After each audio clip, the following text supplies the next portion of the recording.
It's the show of the week. Hello! How are you?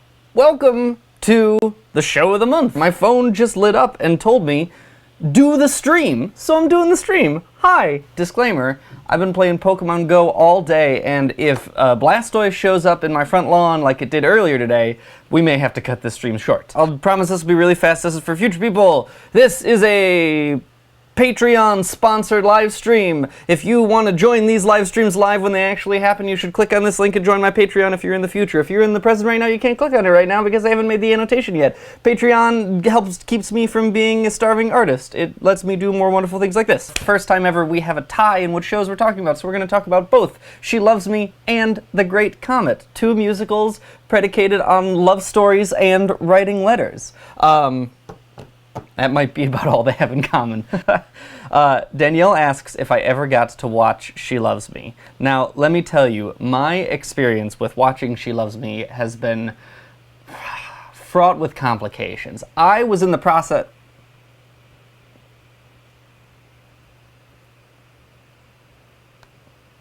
Get it?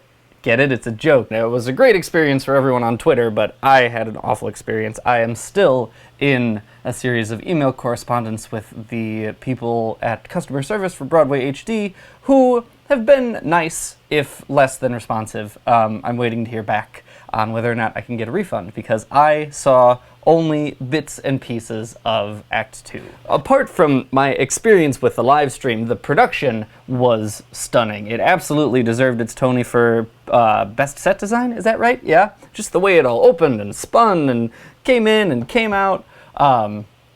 Just really great, wonderful performances, like everything you'd expect. I think a good choice overall for a first Broadway live stream, right? Like, because you want to do something that people are excited to see, but that is low stakes enough that if it goes wrong for people like me, you know, it's not the end of the world. You wouldn't want to cut your teeth on something like Hamilton or something even like Chicago, like something that has a strong following. She Loves Me, no one's, I think, gonna be that upset if they miss the stream. Like, you all know this. We all live on the internet. Like, hell, I'm running a live stream right now from my living room with a laptop.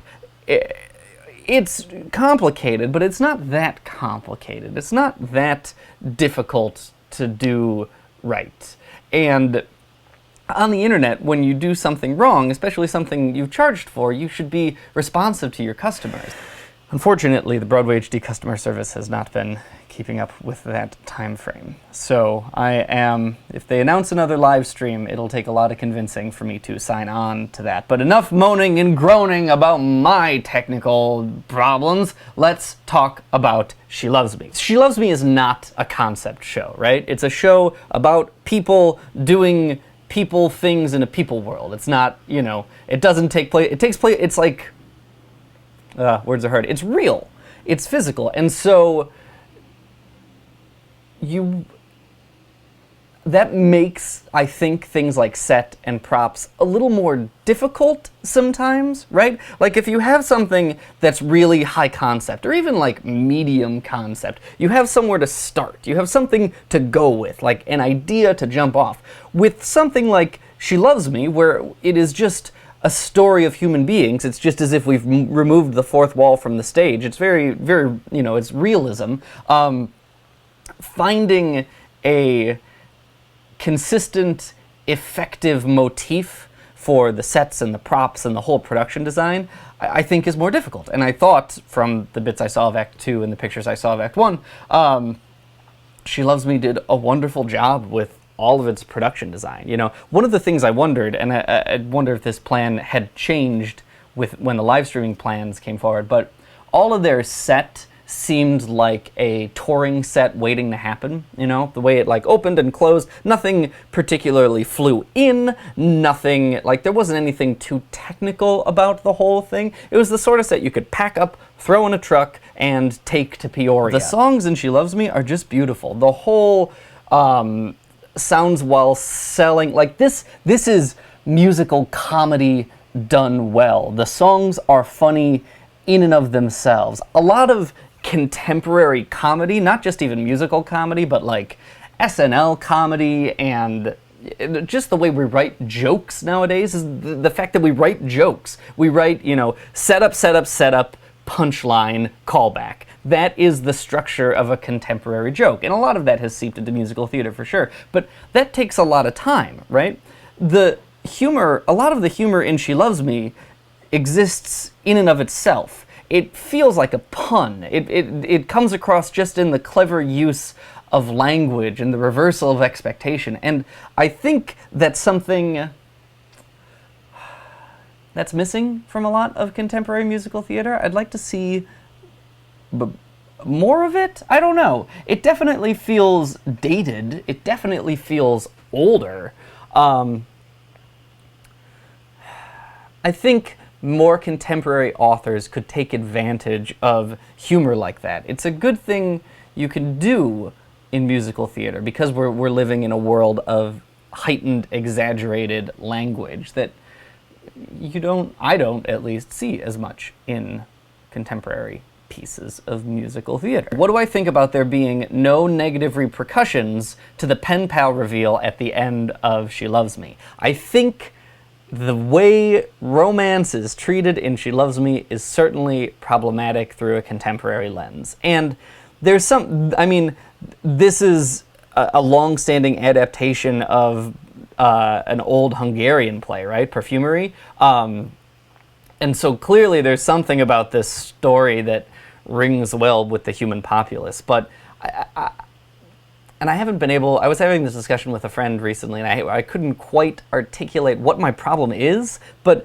something about the representation of like a hate-filled love story, like, you see it in everything from She Loves Me to like the Hey Arnold cartoons from Nickelodeon, but I don't understand where this concept of teaching people, if they bully you, if they pretend to not like you, then they must be secretly in love with you. Like, this is a trope that persists through a lot of pieces of art and is certainly present in She Loves Me. And one, I wonder, why? Because I don't think that's a thing that happens actually in real life. I think that is mostly a fabrication of fiction. And I look at this from an educator perspective because my day job is teaching children, and I don't want to teach children that affection is shown through meanness. And I think that becomes kind of problematic in She Loves Me. And, you can like pieces of art that are problematic. That's, if you delve hard enough into any piece of art, you're going to find something that isn't quite the best because they're representations of an imperfect world. But the whole pen pal reversal, the fact that, take a drink every time I can't remember someone's name in this. George, gets no punishment isn't the wrong word, but there's no consequences for him having known the secret of the pen pals throughout the whole thing, right? It's like, oh, I love you too. It certainly makes for interesting drama, but not the best morals for kids, I guess. Like, that's heteronormative relationships in musicals always give me problems because there's a set, the man has power over the woman because he knows stuff that she does not, and then he's the one who declares the love first, and holds that lie over her the whole time, not with any sort of malice, just because it's an awkward situation. Not awkward, it is an uncomfortable situation to try and find a way to reveal that in a kind way. But there's, and like, who am I to critique the ingrained relationship values of a musical from the 60s, right? Like, we're barely getting past some of these problematic ideas in 2016. Of course. It does beg the question when you revive a show written in the 60s into 2016, what you're saying about it. Certainly, I think with She Loves Me, and I think they did this successfully. Like, for them, it's letters, but for us, it's, for them, it's a Lonely Hearts Club. For us, it's Tinder and the other lust-based dating apps and OkCupid and online dating. That is the reason to bring this show back into 2016. And I think it worked. I think people found a lot of things to relate to and enjoy about this show. I mean, certainly it was very popular. Everyone I knew was trying to watch the live stream. Speaking of letters, let's talk about The Great Comet. Have you listened to The Great Comet yet? I hope so. This is the musical theater revolution. Hamilton did it from the inside. The Great Comet is going to do it from the outside, and I can't get enough of it. There are, I have a never-ending list of musicals I need to listen to and be up on and be ready with. It's just the world I've set up for myself. And so I don't often have time to re-listen to the classics and listen to the things I like and listen to the things I want to listen to. The Great Comet keeps sneaking back into the list just because it is so fun and exciting to listen to. Like, when I fell asleep and had my Patti LuPone nightmare earlier today, I was listening to The Great Comet on repeat, and still, to right now, the end of this show, like, gets me verklempt and all emotional on the inside. You have to listen to this musical. You have to listen to this musical. I'm interested to see, I've heard rumors, and there aren't a lot of good reports, at least not that I can find, about what changes they're going to make for the Broadway production. I mean, certainly a lot of the production design is changing. There's more cast-motivated instrument playing. The set looks different because it's in a different theater. But I want to know more about what they are going to change about, if they're going to change anything about the script, about the songs, about things like that. The more I listen to it, I am finally starting to find, like, the flaws. They mostly are in part one, and maybe a little bit in part two, where it's not bad by any means, but the whole, Bolkonski segment, we're in part one, so it's supposed to be exposition, but we've already learned about Natasha and the whole relationship thing, and so we just need to know a little bit about what relationships are like in 19th century Russia, and that Bolkonski's crazy. And I think we spend more time there. I think the bulk of the show is, can you tell I'm looking up the names so I don't get them wrong, because this is the thing I suck at. The bulk of the show is Natasha and Anatole, right? That is the relationship we are watching and worried about and interested about, and we don't get to it until part two, several songs into the show. And they're doing that so that the drama and the excitement of that continues and takes you right up into intermission. But some of the beginning of part one, I think,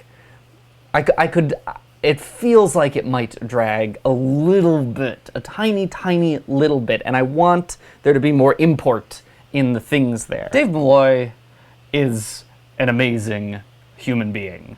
I know you all know he's an amazing human being, and let me tell you, he's an even more amazing human being than you all know. I'm sure Jimmy will agree.